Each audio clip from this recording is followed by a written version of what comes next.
Hello everyone. See, I'm going to start that is of organic chemistry.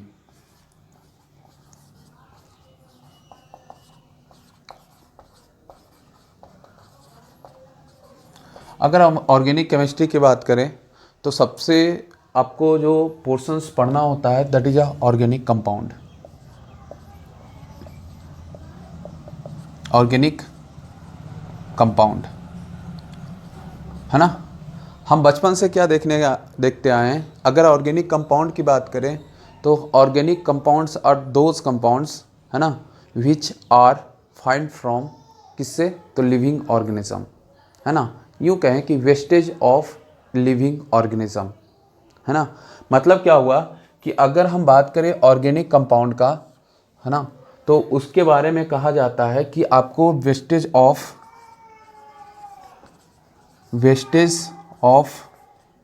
Living organism,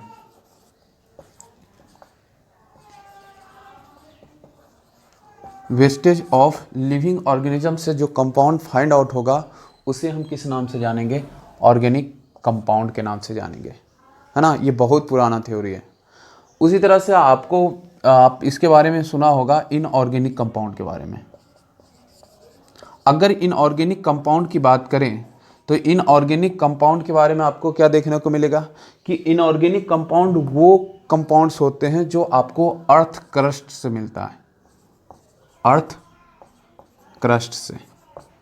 समझ रहे हो?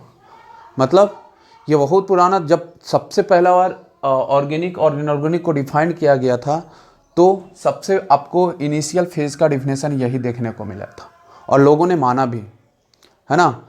लोगों ने माना और इसके बाद इसके ऊपर है ना ये एक अच्छा स्ट्रॉन्ग थ्योरी बन के आया हमारे बीच। और इसके ऊपर एक थ्योरी आया सबसे famous scientist that is a Berzelius है ना। बर्जीलियस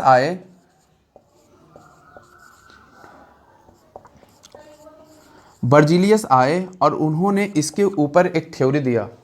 बोला क्या कि आपके पास जितने भी ऑर्गेनिक कंपाउंड होंगे है ना, वो सारे के सारे आपको किससे बनेंगे, that is a living organism से बनेंगे, wastage of living organism. Like अगर हम एग्जाम्पल की बात करें तो इसका एग्जाम्पल हो सकता है क्या, ट्री, वेस्टेज ऑफ ट्री मतलब ट्री खत्म हो जाने के बाद है ना।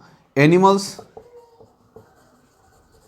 मतलब जितने भी आपको ऑर्गेनिक कंपाउंड का फॉर्मेशन होगा दैट इज आपको किससे होगा, तो लिविंग ऑर्गेनिज्म से होगा है ना। ये किसने दिया था, तो that is famous scientist Berzelius है ना। और बर्जीलियस ने जब दिया था तो उन्होंने एक नाम दिया था क्या, वाइटल फोर्स थ्योरी के नाम से, vital force theory.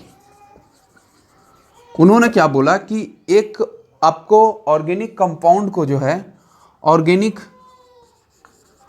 Organic compound इसको ड्राइव्ड करता है एक फोर्स के थ्रू है ना। एक फोर्स कहीं ना कहीं इन बिटवीन ऑर्गेनिक कंपाउंड के बीच में ड्राइव करता है ना। और वो कहाँ पे पाया जाता है, दैट इज लिविंग ऑर्गेनिज्म में।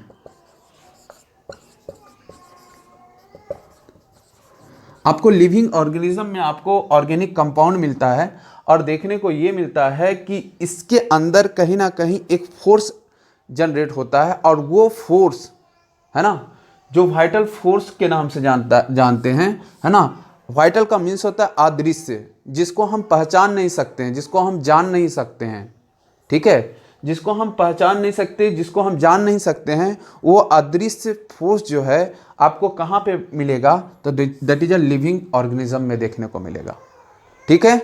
और अगर हम बात करें लिविंग ऑर्गेनिज्म का, तो लिविंग ऑर्गेनिज्म में आपको क्या देखने को मिलता है कि वो फोर्स जो आपको एक्चुअल में अवेलेबल होता है ना। अदृश्य फोर्स जो अवेलेबल होता है सिर्फ वो कहाँ पाया जाता है, दैट इज लिविंग ऑर्गेनिज्म में, ठीक है। इस तरह से बर्जीलियस एक साइंटिस्ट थे जिन्होंने इस थ्योरी को बहुत ज़्यादा बढ़ावा दिया और लोगों ने इसको माना भी, ठीक है। आगे अगर हम बढ़ते हैं तो दैट इज क्या है, होलर। एक नेक्स्ट साइंटिस्ट आते हैं होलर्स। अगर होलर्स के बारे में बात किया जाए, आपने जूनियर्स क्लास में पढ़ा होगा कि होलर्स की अगर बात किया जाए तो होलर्स एक ऐसे साइंटिस्ट थे जिन्होंने एक इनऑर्गेनिक कंपाउंड से ऑर्गेनिक कंपाउंड का फॉर्मेशन किया था। और अगर हम बात करें तो वो compound that is ammonium cyanide था।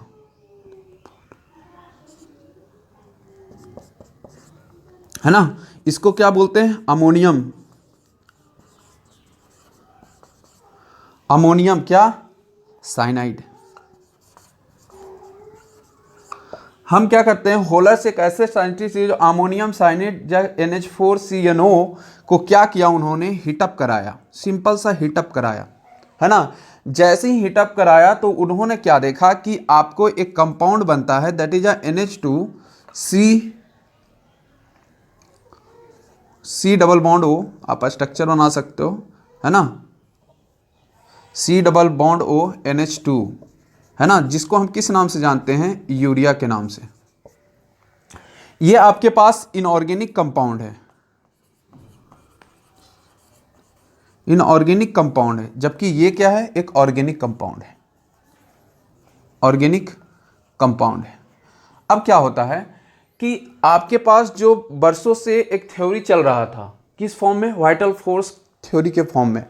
मतलब एक ऐसा अदृश्य फोर्स, है ना, जो सिर्फ लिविंग ऑर्गेनिज्म में ही पाया जा सकता है, और उसी फोर्स के चलते आपका जो कंपाउंड का फॉर्मेशन होता है, ऑर्गेनिक कंपाउंड का फॉर्मेशन होता है, सिर्फ लिविंग ऑर्गेनिज्म से ही हो सकता है। और उस समय का बहुत ही चर्चित बर्जीलियस साइंटिस्ट थे, उनका थ्योरी आखिरकार फेल हो गया। बहुत बड़ा धक्का लगा जब होलर्स ने अमोनियम साइनेट को हीटअप कराया और इस तरह से आपको यूरिया बन गया। है ना, और ये कहाँ हुआ था? तो दैट इज अ लैब के अंदर हुआ था। मतलब पहली बार ऐसे दुनिया में घटना हुआ था जब पॉसिबिलिटीज़ ये हुआ कि इनऑर्गेनिक कंपाउंड से भी हम ऑर्गेनिक कंपाउंड का फॉर्मेशन कर सकते हैं। ठीक है, अगर हम बात करें तो इस तरह से बहुत सारे कंपाउंड्स, इनऑर्गेनिक कंपाउंड से ऑर्गेनिक कंपाउंड का फॉर्मेशन हुआ, और ऑर्गेनिक कंपाउंड से फॉर्मेशन होने के बाद हम लोग क्या है, नेक्स्ट पोर्शंस में दैट इज ऑर्गेनिक कंपाउंड्स के बारे में पढ़ना शुरू किए। इसका मतलब क्या है कि अब जब हम पढ़ेंगे तो पढ़ने के समय हमको क्या, ऑर्गेनिक कंपाउंड दैट इज अगर आप डिफिनेशन देखे थे इनिशियल फेज में कि हम लिविंग ऑर्गेनिज्म से जो कंपाउंड फॉर्म करेंगे वो ऑर्गेनिक कंपाउंड होगा। अब तो क्या है कि ये अमोनियम साइनेट जो अर्थ क्रस्ट से एक्चुअल इनऑर्गेनिक कंपाउंड है और अर्थ क्रस्ट से मिलता है, उसको भी हीट करने के बाद हमको urea that is organic compound का फॉर्मेशन हो रहा है। इसका मतलब ये जो डिफिनेशन होगा, पहला का डिफिनेशन, पहला वाला जो डिफिनेशन होगा, ये क्या होने वाला है? अब गलत होने वाला है ना। जो आपको बर्जीलियस के द्वारा जो दिया गया था, है ना, कि आपको लिविंग ऑर्गेनिक कंपाउंड जब भी फॉर्म होगा लिविंग ऑर्गेनिज्म के थ्रू होगा, है ना। तो अब क्या है कि ये डिफिनेशन भी जाकर बाद में क्या होता है? गलत हो जाता है। गलत हुआ, इसका मतलब क्या हुआ कि यहां पर दो समस्या आया। पहले तो एग्जिस्टेंस वाला जो था वो खत्म हो गया। अब दूसरा समस्या क्या आया कि आपको एक नया डिफिनेशन ऑर्गेनिक कंपाउंड का देना पड़ेगा, है ना। तो कहा क्या कि ऑर्गेनिक कंपाउंड में देने के बाद अब क्या है कि किस तरह से आपको ऑर्गेनिक कंपाउंड को डिफाइंड किया जाए, है ना, एक नया task.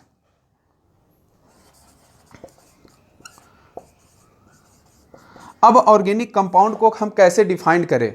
How we have to define this compounds, कैसे हम लोग इस कंपाउंड को हम डिफाइन करें, सबसे बड़ा क्वेश्चन था। तब क्या उन्होंने सोचा कि देखो ऑर्गेनिक कंपाउंड में आपको सबसे मेन तौर पे आपके पास आता है क्या? Carbon that is and hydrogen.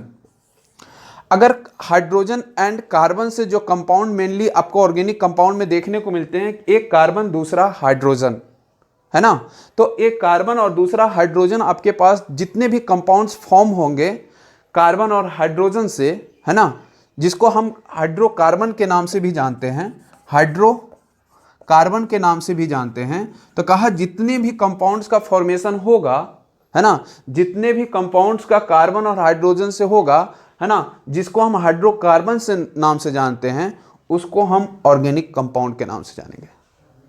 तो आप क्वेश्चन करोगे सर फिर तो आपने यहां पर ऑक्सीजन और नाइट्रोजन अलग से लेते आया। बोला हाँ। कहा क्या कि अब कार्बन और हाइड्रोजन तक ही नहीं रुके, उन्होंने और भी सोचा अब इस डिफिनेशन को ऐसा मॉडिफाई किया जाए जो सटीक सिचुएशन के अनुसार डिफाइंड किया जा सके। तो अब क्या होता है कि आपके पास ऑर्गेनिक कंपाउंड को हाइड्रोकार्बन्स तो बोला गया, एंड क्या ऐड किया गया, its derivatives.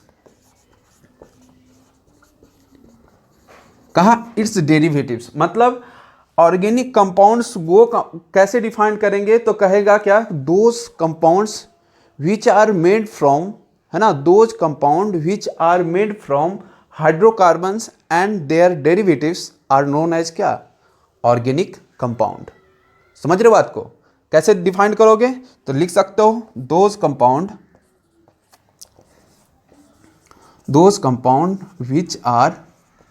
which are made from hydrocarbons and their derivatives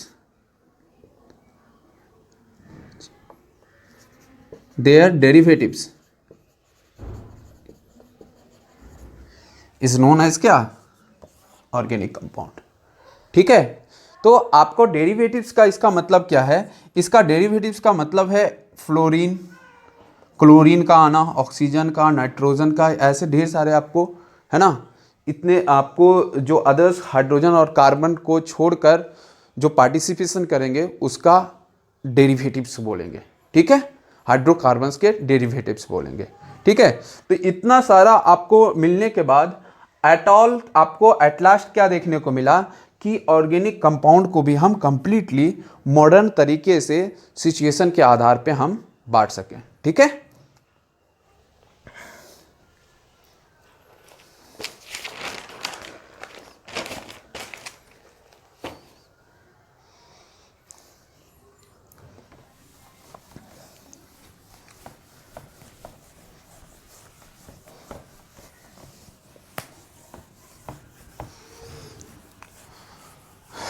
अब नेक्स्ट पोर्शन जो आता है आपके पास वो क्या है, दैट इज अ हाइड्रोकार्बन्स, है ना। नेक्स्ट पोर्शन जो आपको देखने को मिलता है वो हाइड्रोकार्बन्स। अब हाइड्रोकार्बन्स को कैसे डिफाइन करें,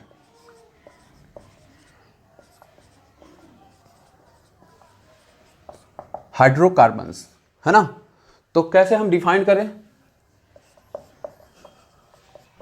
दोज कंपाउंड which are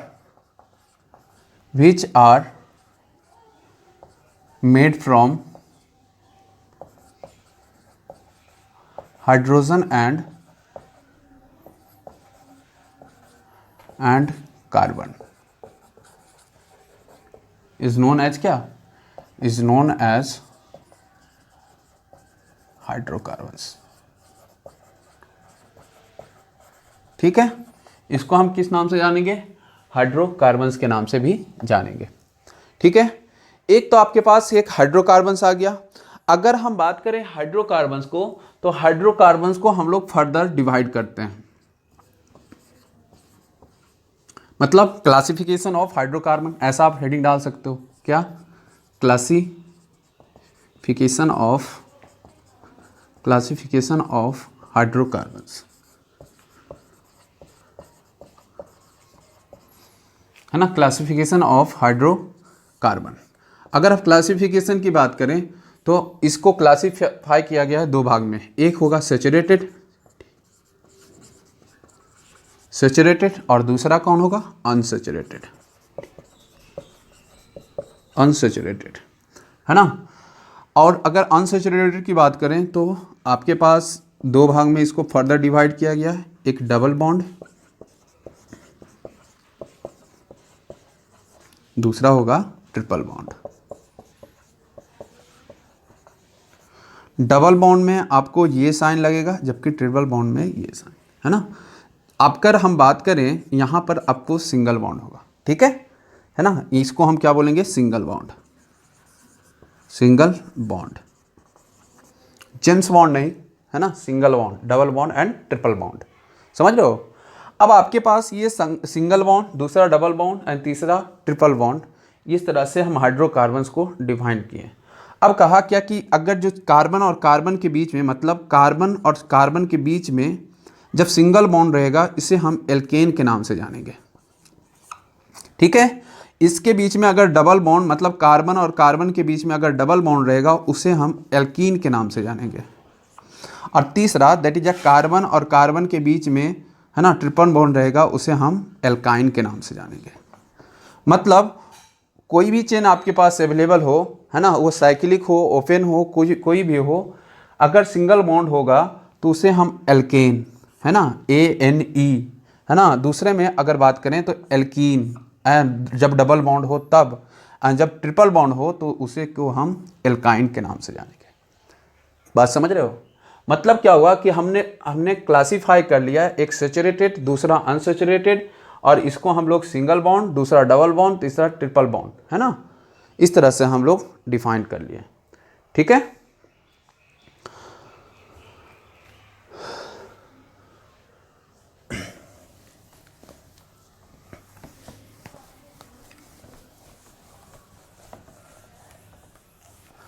अब मोस्ट इंपॉर्टेंट पार्ट क्या आता है कि how we will represents a organic compound है ना।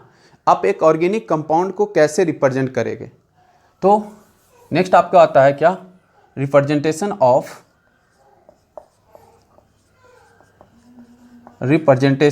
Of organic compound.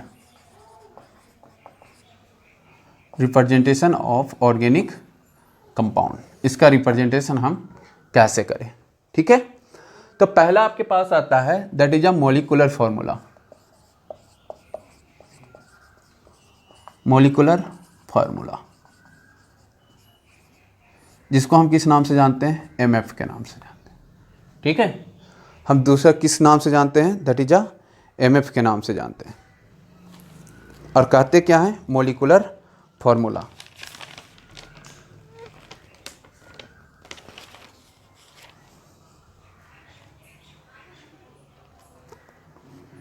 तो मॉलिक्यूलर फार्मूला किसे कहेंगे? तो कहता है कि actual number of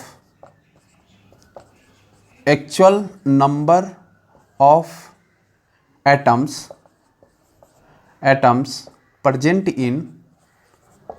present in a compound is known as क्या? That is a molecular formula. ठीक है, अगर एग्जाम्पल की बात करें तो एग्जाम्पल इसका सिंपल सा C6H12O6 that is a glucose. इसको हम किस नाम से जानते हैं? ग्लूकोज है ना। दूसरा आपके पास आता है that is a empirical formula. Empirical formula क्या कहते हैं? EF है ना। अगर एम्पेरिकल फार्मूला की बात करें तो कहता है कि द सिंपलेस्ट, ऐसे लिख सकते हो, the ratio of simplest ratio of है ना, सिंपलेस्ट रेशियो ऑफ सिंपलेस्ट है ना, simplest whole number ratio of compound is known as क्या? Empirical formula. अगर हम देखें C6H12O6 है तो इसको हम कैसे एम्पेरिकल फार्मूला में, तो सिंपलेस्ट होल नंबर रेशियो कह रहा है। तो सिंपलेस्ट आपको होल नंबर रेशियो में क्या होगा, क्या कितना आप बाहर निकाल सकते हो है ना, कितना इससे आप बाहर निकाल सकते हो, तो that is a whole number is a 6 आप बाहर निकाल सकते हो। तो आपके पास क्या हो गया? CH2 एंड O, ठीक है, 1 है ना।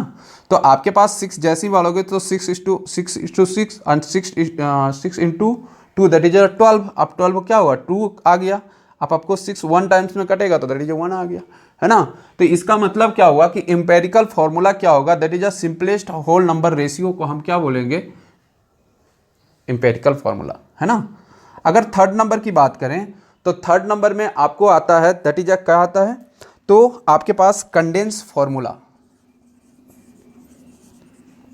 Condense formula. अब कंडेंस फॉर्मूला की अगर बात करें तो कंडेंस फॉर्मूला क्या होता है, तो short hand representation of a formula, उसको हम क्या बोलेंगे, कंडेंस फॉर्म, है ना। तो अगर मान लो कि आपके पास CH3 है, CH2 है ना, CH2, इसको और भी कर सकते हो। एक तो कंडेंस फॉर्म होता है, दूसरा आपके पास होता है एक्सटेंडेड फॉर्म। अगर एक्सटेंडेड फॉर्म की बात करें तो इसको हम एक्सटेंडेड फॉर्म में भी एक्सप्रेस कर सकते हैं, एक्सटेंडेड फॉर्म में भी हम एक्सप्रेस कर सकते हैं। क्या होगा एक्सटेंडेड फॉर्म, तो देखो कार्बन हाइड्रोजन के साथ जब बॉन्ड बनाएगा तो कुछ इस तरह से आपको देखने को मिलेगा एक्सटेंडेड फॉर्म में, ठीक है। ये CH3 होगा, हाइड्रोजन हाइड्रोजन एंड हाइड्रोजन। तो ये क्या हुआ, extended form.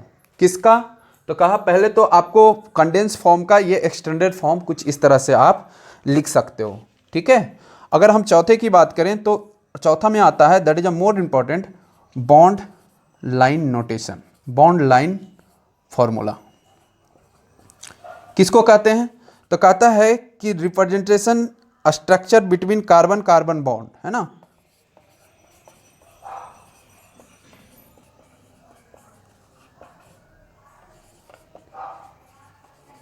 Structure between carbon carbon bond.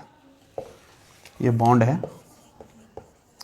Bond, उसको हम क्या बोलेंगे, बॉन्ड लाइन नोटेशन। जैसे इसी को अगर आप देखोगे तो आपके पास क्या देखने को मिलेगा कि कुछ इस तरह से हम इसको रिप्रेजेंट कर सकते हैं। इसका मतलब ये हुआ कि इस एंड पे बॉन्ड लाइन फॉर्मूला की अगर बात करें तो हर एक जो कॉर्नर आपको दिख रहा है ना, हर एक जो कॉर्नर आपको दिख रहा है, इस कॉर्नर पे, है ना, ये कॉर्नर जो आपको दिख रहा है, हर एक कॉर्नर पे आपको कार्बन प्रेजेंट दिखेंगे, ठीक है। अगर हर एक कॉर्नर पे आपको कार्बन प्रेजेंट दिखेंगे, इसको हम लोग बॉन्ड लाइन फॉर्मूला के नाम से जानते हैं, ठीक है। और अगर हम बात करें, अगर हम बात करें बॉन्ड लाइन फॉर्मूला का, तो हम कुछ आपको एग्जाम्पल का प्रैक्टिस कर सकते हैं इसके थ्रू, ठीक है।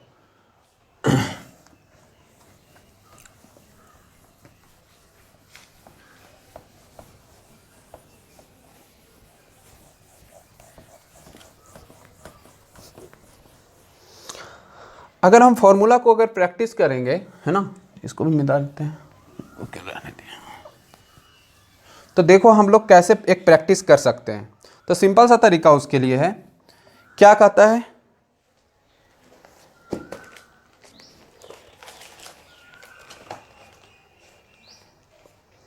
आपके पास एक आता है बॉन्ड लाइन नोटेशन, है ना, बॉन्ड लाइन फॉर्मूला जिसको बोलते हो, बॉन्ड लाइन नोटेशन। दूसरा आपके पास कर सकते हो क्या, तो that is a condense formula, CF, ठीक है। इसको आप रिप्रेजेंट कर सकते हो। अगर हम बॉन्ड लाइन नोटेशन की बात करें तो बॉन्ड लाइन नोटेशन में आप सिंपल सा कुछ ऐसा रख सकते हो। इसका मतलब अगर आप कंडेंस फॉर्म की बात करो तो कंडेंस फॉर्म में आपको क्या देखने को मिलता है कि कुछ इसका फॉर्मूला आप यहाँ देखोगे तो यहाँ पर कुछ CH3, है ना, उसके बाद CH2, उसके बाद क्या, that is a CH2 and CH3, कुछ इस तरह से आप फॉर्म कर सकते हो, ठीक है। इसका मतलब ये हुआ कि जिस इंड पे आपको दिख रहा है, जो इंड दिख रहा है, वहां पे तो कार्बन प्रेजेंट होगा, बट हाइड्रोजन के बारे में ये कहा जाता है इस बॉन्ड लाइन नोटेशन में कि बॉन्ड लाइन नोटेशन में आपको हाइड्रोजन के बारे में ये कहा जाता है कि जहां पर भी जितना बॉन्ड का रिक्वायर्ड है ना, रिमेनिंग, मान लो कि कार्बन यहाँ है और कार्बन के बारे में आपको पता है कि उसका वैलेंसी 4 होता है, और 4 होता है, इसका मतलब ये जो बॉन्ड बनाएगा वो 4 बनाएगा। एक बॉन्ड ऑलरेडी कंप्लीट है, देखो यहाँ पे, है ना। अब रिमेनिंग कितने बचे, 1 2 एंड 3, तो ये जो 3 बॉन्ड्स कंप्लीट करेंगे वो हाइड्रोजन होता है, और हाइड्रोजन होगा तो उसे हम बॉन्ड लाइन नोटेशन में रिप्रेजेंट नहीं करेंगे, ठीक है। तो ये तरीका आपको बॉन्ड लाइन नोटेशन में है है ना। हम क्या करते हैं, बॉन्ड लाइन कुछ नोटेशन देते हैं, आप प्रैक्टिस कीजिए उसका, किसमें, कंडेंस फॉर्म में, ठीक है।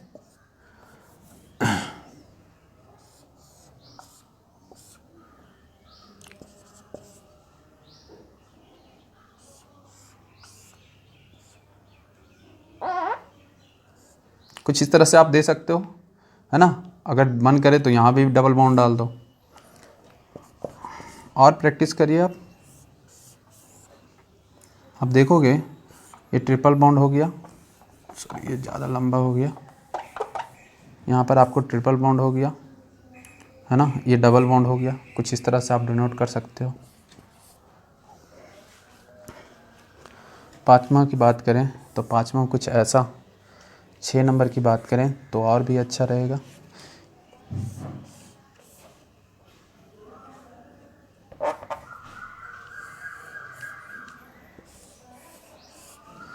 अब इसको आपको क्या करना है, कंडेंस फॉर्म में लिखना है। कैसे लिखोगे, तो देखो यहाँ पर आपको CH3 है, तो क्या कर सकते हो, CH3 CH2, और यहाँ पे देखो तो कितना इस कार्बन से अगर जुड़ा होगा तो ऑलरेडी कितने बॉन्ड जुड़े हैं, 1 2 3 ऑलरेडी बॉन्ड जुड़े हैं।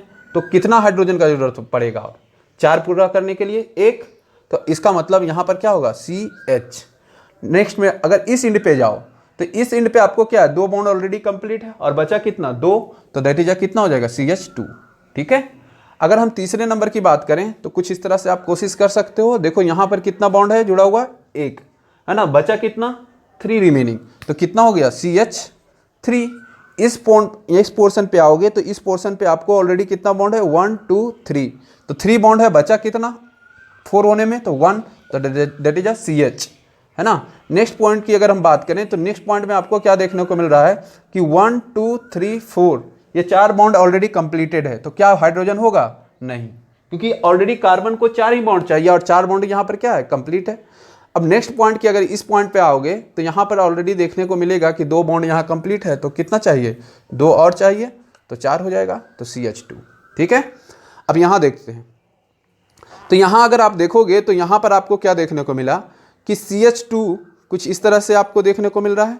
अब यहाँ देखोगे तो कितना बॉन्ड पूरा है, तो 1 2, है ना, तो दैट इज कितना, CH2, है ना। अब इस पोर्शन पे आओगे तो 1 2 एंड 3 बॉन्ड पूरा है और बचा कितना, तो दैट इज 1, CH हो गया। इस पे आइएगा तो यहाँ पर आपको कितना देखने को मिला, 1 2 एंड 3 कंप्लीट है, तो कितना आ गया, 1 बचा, दैट इज CH। अब यहाँ पर अगर आप आओगे तो यहाँ देखोगे तो कितना बॉन्ड कंप्लीट है, 1 2 एंड 3, है ना, 1 2 3 कंप्लीट है, इसका मतलब बचा कितना, दैट इज CH। अच्छा, इसके पहले अगर आप यहाँ देखोगे तो 1 2 एंड 3 4 ये 4 बॉन्ड हो रखा है, तो यहाँ पर कार्बन कितने होंगे, सिंगल हो गए, ठीक है। अब यहाँ देखते हैं, इसमें अगर हम देखेंगे तो कार्बन यहाँ पर कितना होगा, CH3, है ना, CH3, क्योंकि एक ही बॉन्ड है। इस पोर्शन पे जब जाएंगे तो 4 बॉन्ड ऑलरेडी कंप्लीट है, तो ऑलरेडी अगर कंप्लीट है तो 4 बॉन्ड कुछ इस तरह से रहेगा, है ना। अब यहाँ पे जाएंगे तो 1 बॉन्ड कंप्लीट है, बाकी कितना बचा, CH3 and CH3 and CH3। अच्छा, ये वाला आपको आप कोशिश किए होंगे तो मिला होगा कुछ अच्छा रिजल्ट, दैट इज यहाँ पर अगर देखोगे तो CH3 है। नेक्स्ट का अगर जाओगे तो CH2, अगर नेक्स्ट टू जाओगे तो दैट इज क्या होगा, यहाँ पे CH2, है ना, और यहाँ जाओगे तो आपको कितना मिलेगा, CH3, समझ रहे हो। अगर यहाँ देखोगे कार्बन का, तो कार्बन क्या है, ऑलरेडी 4 बॉन्ड से यहाँ कंप्लीट है, बॉन्ड कंप्लीट किए हुए, और यहाँ देखोगे दैट इज कार्बन, तो यहाँ पर क्या देखना, CH2, है ना, और यहाँ पर क्या होगा, CH3, ये क्या होगा, तो CH2 एंड ये CH3। कुछ इस तरह से आप कंडेंस फॉर्म में लिख सकते हो, है ना। मोलिकुलर फॉर्मूला आपको बॉन्ड लाइन नोटेशन को कुछ इस तरह से आप रिप्रेजेंट कर सकते हो, ठीक है।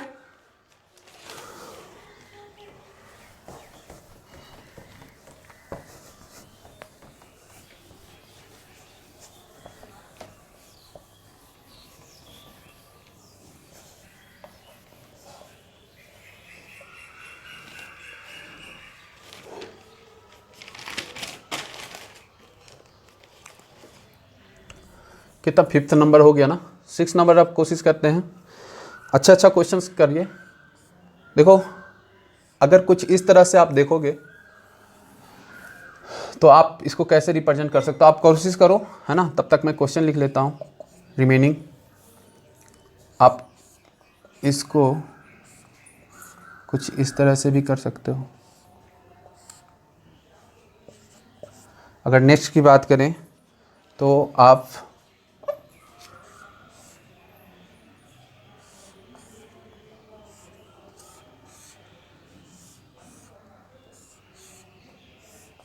कुछ इस तरह से कर सकते हो, है ना। 9 की अगर हम बात करें तो 9 नंबर में आप कुछ सिंपल सा रिप्रेजेंटेशन बताओ, कुछ ऐसा, है ना।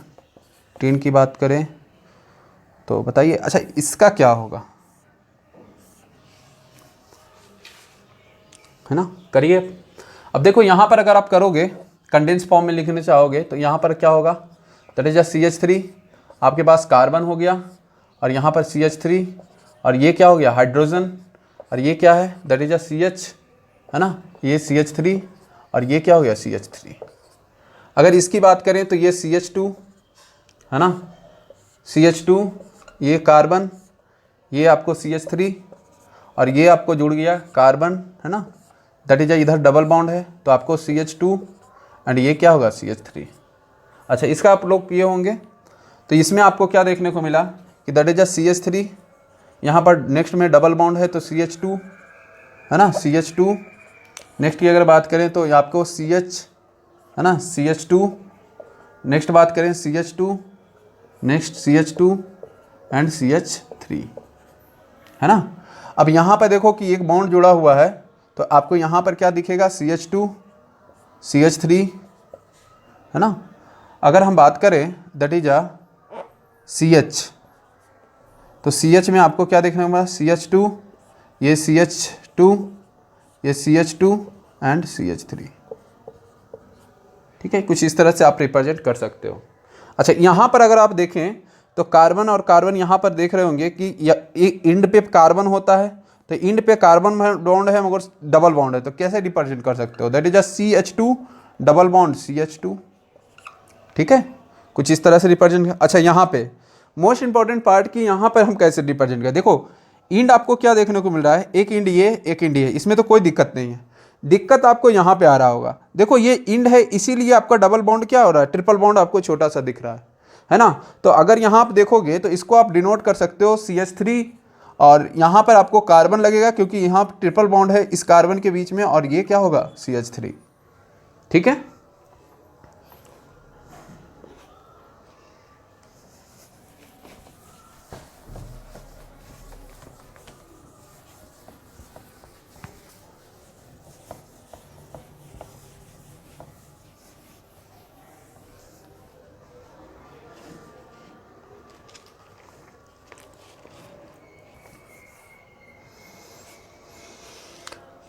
हम इसे कितना नंबर तक हो गया था, 9 10 तक, है ना। 10 अब करते हैं, that is in cyclic form है, ये क्या है, साइक्लोफॉर्म। तो अगर साइक्लिक फॉर्म में है ना, इसको आप करो, 11th में हो जाएगा,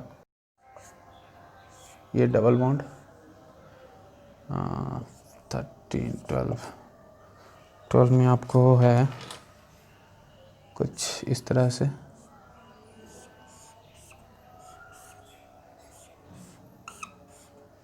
ना 13 में आप कुछ इस तरह से कर सकते हो बेंजीन को बनाकर। ये मोस्ट इम्पॉर्टेंट है, बार बार आपको पूरे ऑर्गेनिक केमिस्ट्री में आएगा, है ना। तो इसको आप नोटेशन में बताओ कैसे करोगे आप।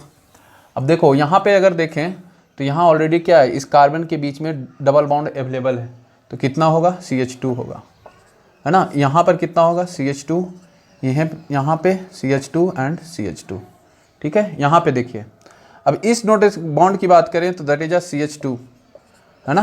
अब ये क्या है, CH2, और नेक्स्ट क्या है, that is CH double bond CH, है ना। इस तरह से आप जोड़ सकते हो।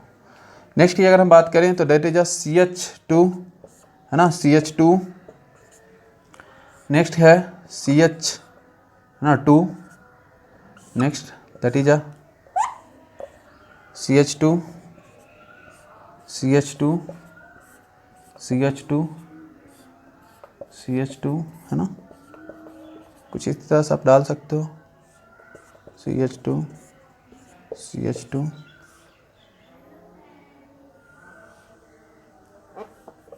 अब क्या करें, यहाँ CH2 यहाँ पे होगा, है ना, दैट इज यहाँ CH2, ये CH2, है ना, थोड़ा सा बाउंड उधर चला गया था।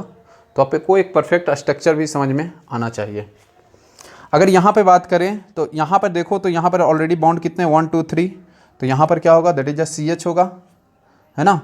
और नेक्स्ट बात करें तो दैट इज CH। अच्छा यहाँ पे देखो, तो यहाँ पर भी आपको ऑलरेडी क्या है, 3 बॉन्ड कंप्लीट है, तो यहाँ पर भी क्या होगा CH। नेक्स्ट यहाँ पर क्या होगा CH। नेक्स्ट की बात करें, सॉरी CH होगा। नेक्स्ट की बात करें दैट इज CH, और नेक्स्ट की बात करें तो CH। तो इस तरह से 6 बॉन्ड अवेलेबल है, बट यहाँ पर आपको डबल बॉन्डेड यहाँ कुछ इस तरह से अवेलेबल है, ठीक है। हो गया कंप्लीट।